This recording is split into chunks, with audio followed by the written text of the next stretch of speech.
ચેનલમાં તમારા બધાનું હાર્દિક સ્વાગત કરું છું। તો હું તમારા માટે આજે લઈને આવી છું રક્ષાબંધન સ્પેશિયલ ચોકલેટ રોલની રેસીપી, જે ખૂબ જ ટેસ્ટી અને થોડા સમયમાં બની જતી રેસીપી છે અને બધા જ લોકો ખાઈ શકે તેવી રેસીપી છે। તો જરૂરથી આ મીઠાઈ ટ્રાય કરો, જે ખૂબ જ ટેસ્ટી બને છે।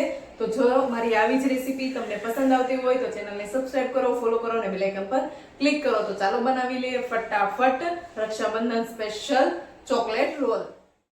ચોકલેટ બિસ્કિટ બનાવવા માટે અહીંયા દૂધ, અહીંયા તર લઈ લેવાની છે અથવા મલાઈ પણ લઈ શકો છો। મલાઈ લેવાની છે, ખાંડ લેવાની છે દળેલી, ટોપરાનો ભૂકો આવે છે તે ખમણ તે લેવાનું છે, કોકો પાવડર 2 ચમચી લેવાનો છે અને આ રીતે પાર્લેજી 3 બિસ્કિટ લઈ લેવાના છે, આ રીતે પેકેટ।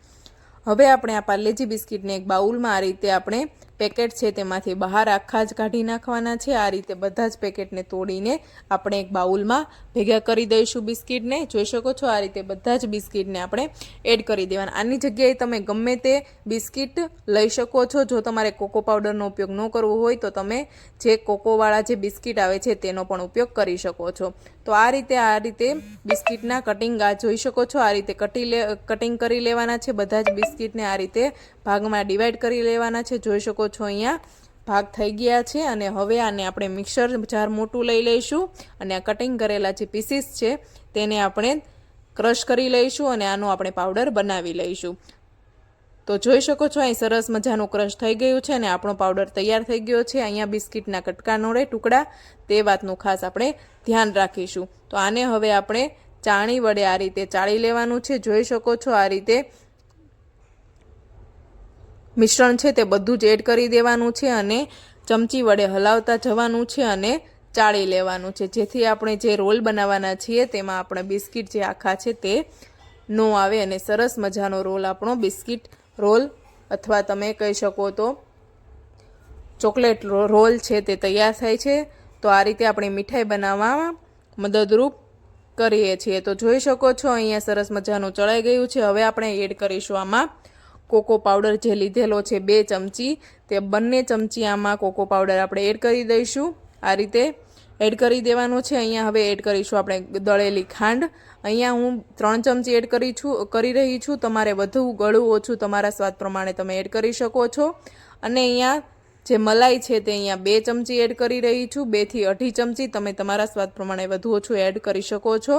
અને આ રીતે મિક્સ કરી દઈશું, હાથની વડે આ રીતે મિક્સ કરી દેવાનું છે અને આમાં જેટલું જરૂર પડે એટલું થોડું આપણે દૂધ એડ કરતા જઈશું અને આનું આપણે મિશ્રણ તૈયાર જોઈ શકો છો થઈ ગયું છે। તો અહીંયા મેં નાની ચમચી એક આવે છે તે એડ કરીને આપણું મિશ્રણ તૈયાર થઈ ગયું છે।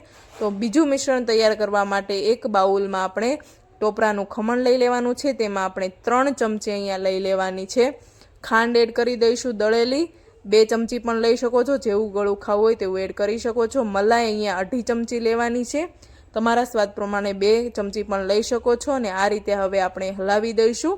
જોઈ શકો છો આ રીતે હલાવી દેવાનું છે, આ રીતે હલાવી દઈશું અને પેલું જે આપણે લોટ તૈયાર કરેલો છે, પેલું પડ તૈયાર કરેલું છે તેમાં આપણે જે લોટ છે તે થોડો કડક બાંધવાનો છે અને આમાં થોડું આપણે દૂધ એડ કરી દઈશું।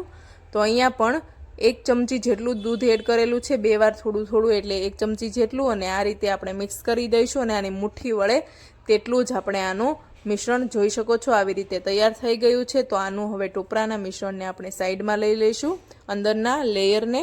તો હવે આપણે આ ફોઇલ પેપર આવે છે તે લઈ લઈશું અને હવે આપણે જે પેલું તૈયાર કરેલો છે બેટર આ રીતે જોઈ શકો છો બાંધીને, તો આને હવે આપણે ગોળ લુવા તરીકે આ રીતે લુવા જેવું કરી નાખીશું અને આને હવે ફોઇલ પેપર આવે છે તેની ઉપર એડ કરી દઈશું અને હવે આને આપણે વેલણની મદદથી આને હળવા હાથે વણી લેવાનું છે। તો આ રીતે હળવા હાથે વણી લેવાનું છે, જોઈ શકો છો આ રીતે હળવા હાથે વણી લેવાનું છે। બહુ વજન નથી દેવાનો, બહુ ભાર આપણે હાથને નથી દેવાનો।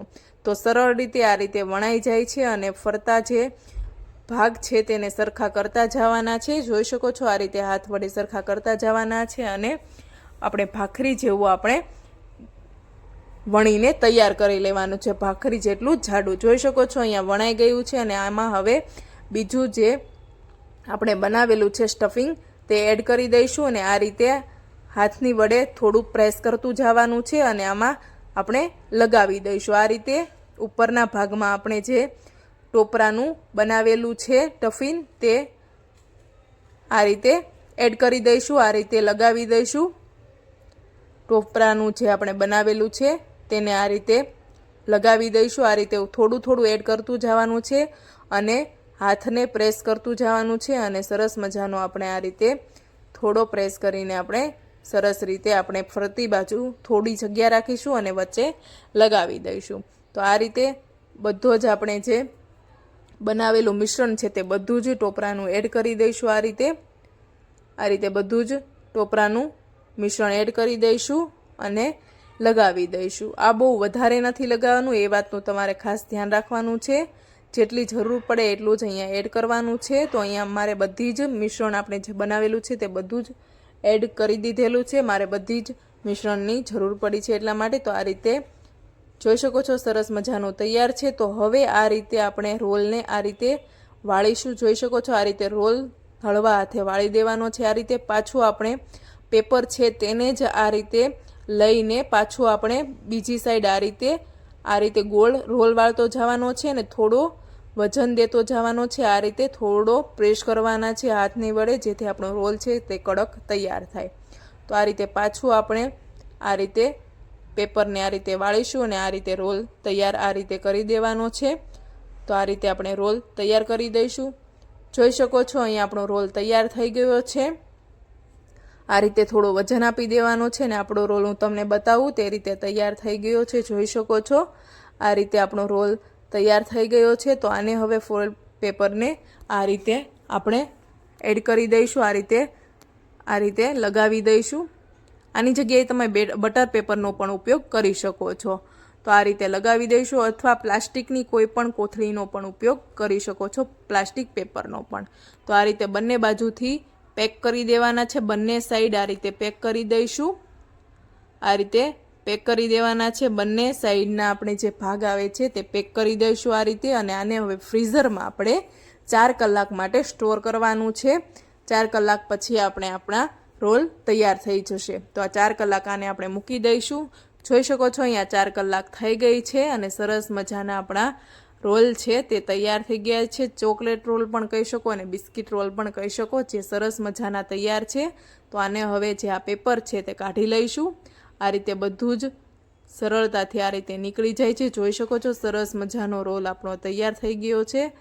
તો આ રીતે બધો જ પેપર છે તે ઉપરથી આ રીતે કાઢી લેવાનું છે। જોઈ શકો છો આ રીતે હાથની વડે કાઢી લઈશું અને હવે આનું આપણે કટિંગ કરી લેવાનું છે। તો કટિંગ કરવા માટે એક છરી લઈ લેવાની છે। તો આ રીતે છરીની મદદથી અથવા ચપ્પાની મદદથી આ રીતે કટિંગ કરી લઈશું। જોઈ શકો છો આ રીતે થોડું પ્રેસ કરીને આપણે જોઈ શકો છો સરસ મજાના ચોકલેટ રોલ તૈયાર થઈ ગયા છે। જોઈ શકો છો સરસ મજાના આ રીતે ડિઝાઇન પણ બહુ સરસ બની છે। તો આ રીતે બધા જ આપણે ચોકલેટ રોલ છે તેને આપણે કટિંગ કરીને તૈયાર જોઈ શકો છો સરસ મજાના આપણા ચોકલેટ રોલ તૈયાર છે, જે બાળકોને ખૂબ જ ભાવશે। સુંદર એવા સરસ મજાના દેખાવમાં પણ। તો જરૂરથી ટ્રાય કરો, રક્ષાબંધન સ્પેશિયલ મીઠાઈ।